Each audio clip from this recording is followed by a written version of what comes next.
السلام عليكم ورحمة الله وبركاته. ازيكم يا بنات؟ عاملين ايه يا حبايب قلبي؟ يا رب تكونوا بخير كلكم ان شاء الله. احنا النهاردة هنعمل الفراخ البانيه بطريقة سهلة جدا وبسيطة جدا للبنات اللي لسه بيعرفوا يتعلموا يعرفوا البانيه. هي سهلة جدا طبعا. معانا صدور فراخ. طبعا انت بتجيبيها من عند الفرارجي، ممكن هو يقطعها لك، وانت ممكن تخليها لو بتعرفي تخليها. الصدور بتاعت الفراخ خلاص. الصدور بتغسليها كويس وتنضفيها كويس خالص بالملح والخل والدقيق، وتخليها زي الفل ما فيهاش اي زفاره. تمام. هتيجي بقى نعمل هنكون المكونات بتاعتنا سهله خالص. بصلايه مبشوره، ملح، فلفل، جنزبيل. ليه الجنزبيل يا بنات؟ بيضيع ريحه الزفاره خالص، بتبقى ريحه الفراخ حلوه وما فيهاش اي زفاره. وزبادي طبعا، كل ده بنضيفه على الفراخ البانيه. تمام. وهنيجي بقى لما نبتدي بقى نتبل البانيه. افضل حاجه انك انت ممكن تسيبيه ساعتين او 6 ساعات، ده بيطلع بانيه افضل بانيه بصراحه، وبيبقى طعم جدا ومتشرب من الخلطه بتاعته. خلاص. وبتحطي هنا معلقه خل، كل ده على الايه، على البانيه نفسه. هنضيف المكونات بتاعتنا هنا: البصل والملح والفلفل الاسود والجنزبيل. وبتحطي هنا معلقتين زبادي، بمقدار معلقتين مش العلبه كلها، عشان نص كيلو قليل مش كتير. تمام. ومعلقه خل واحده.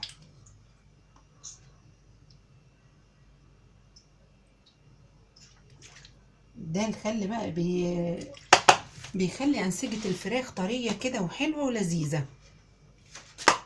ونقلب الكلام ده.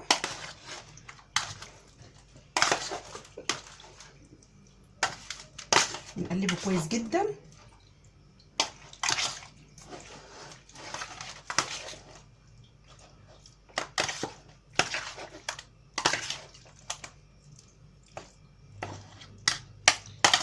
ونغطيه.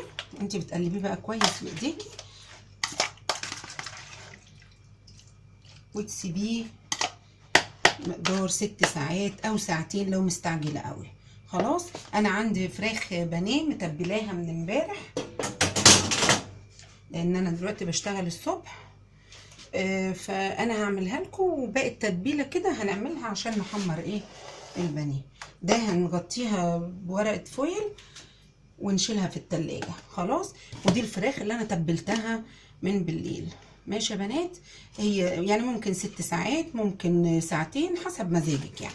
وعندنا هنا بقسماط عشان نبطن بيه البانيه، وهنا بيضتين، وهنا ايه، ملح بفلفل، ده ملح وفلفل مع بعض. ودي ربع كوباية لبن. هنضيفهم مع بعض.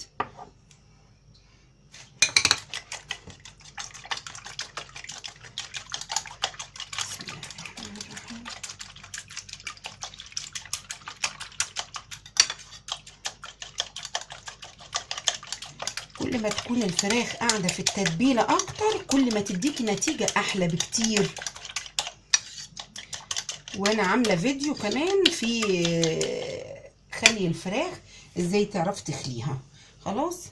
بنيجي الفراخ دي طبعا احنا قلنا متبلة.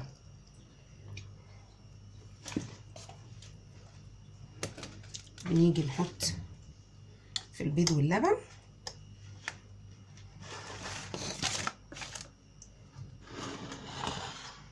بعد كده بتفرديها كده في البقسماط.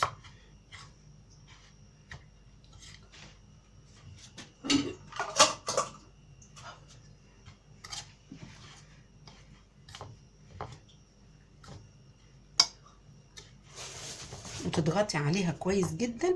البقسماط ده برضو احنا عملناه يا بنات في القناة، وهترجعي تعمليه وتشوفيه في فيديو لوحديه.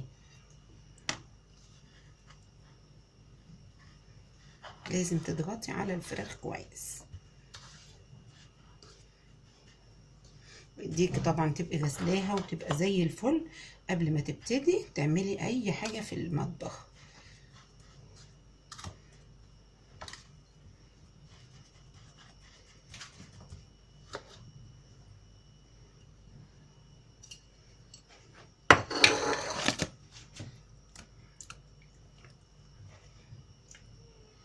شايفه؟ تحطي الفراخ في البيض واللبن والملح والفلفل، وترجعي وتحطيها ايه في البقسماط، بتبطنيها، ويا ريت تضغطي عليها جامد عشان ما تفكش منك. وهخلص الكميه دي يا حبايبي وهرجع لكم تاني باذن الله.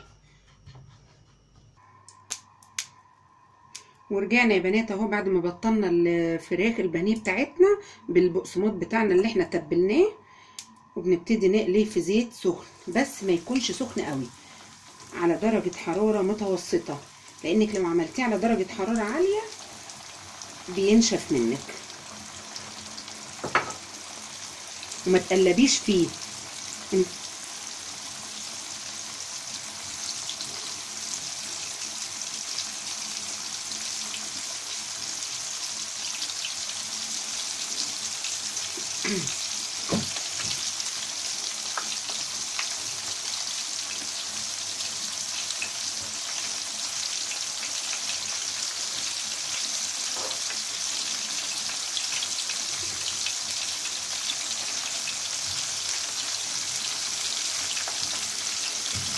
شايفين بسم الله ما شاء الله لونه هيبقى جميل من البقسماط اللي احنا تبلناه مع بعضينا في القناه. والله بقى لما بتكوني متبله الفراخ من بالليل يا بنات، الله عليها بتبقى جميله فعلا.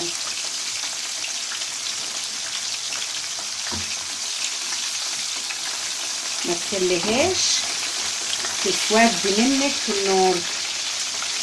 شايفه بسم الله ما شاء الله، لا الخلطه بتاعتنا فكت ولا اي حاجه. هتمشي على الخطوات اللي انا قلت لك عليها دي، هتاكلي احلى بانيه باذن الله، وهيشرفك قدام حبايبك وضيوفك.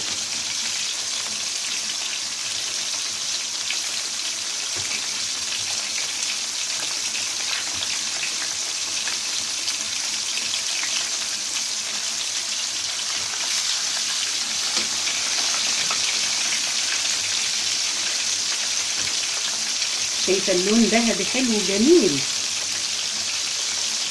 والله على الريحه. والجنزبيل يا بنات اوعي تنسوه، منتهى الجمال.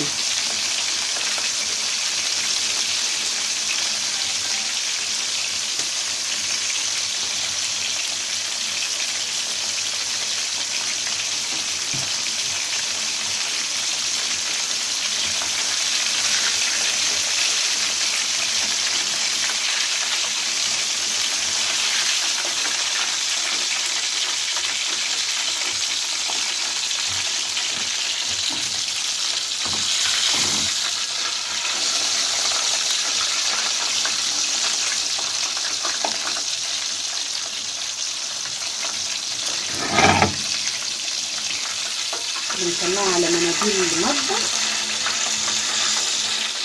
علشان يصفي الزيت بتاعه. هكمل الكميه بتاعتنا يا بنات وهرجع لكم تاني.